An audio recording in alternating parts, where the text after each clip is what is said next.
नमस्ते सम्पूर्णमा म सुधा जीसीडी आचार्य दुबईदेखि। आज हाम्रो सामु हुनुहुन्छ सञ्जीव महत सर।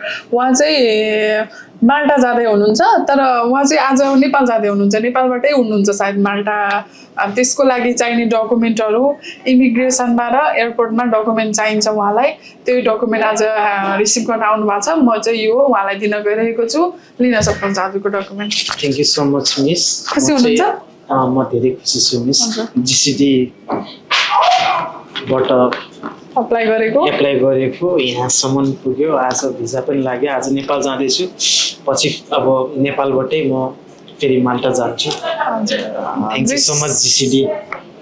Welcome sir.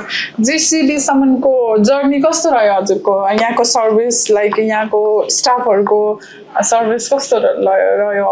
हजुरलाई कस्तो पाउनुभयो हुन्छ नि? एकदमै सुखमय अनि राम्रो गाइडेन्स प्लस पेसेन्स पनि चाहिन्छ। हजुरहरू केही गरेर युरोप ट्राई गर्दै हुनुहुन्छ भने किप पेसेन्स होइन, अनि धैर्य नै सफलता भने जस्तै हजुरहरूले पनि पेसेन्ट राख्नुपर्ने हुन्छ। अनि जोसँग नै कन्सल्टेन्ट गर्दै हुनुहुन्छ उहाँलाई बिलिभ गर्नुहोस्, पक्कै पनि हजुरको पनि मेरो जसरी नै भिजा लाग्नेछ। Thank you so much.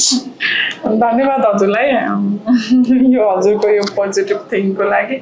उहाँ सर जस्तै हजुरहरू पनि युरोपको कुनै कन्ट्री जान चाहनुहुन्छ भने जीसीडीमा भिजिट गर्न सक्नुहुन्छ या बायोबाट नम्बरमा कन्ट्याक्ट गर्न सक्नुहुन्छ। धन्यवाद सबैजनालाई।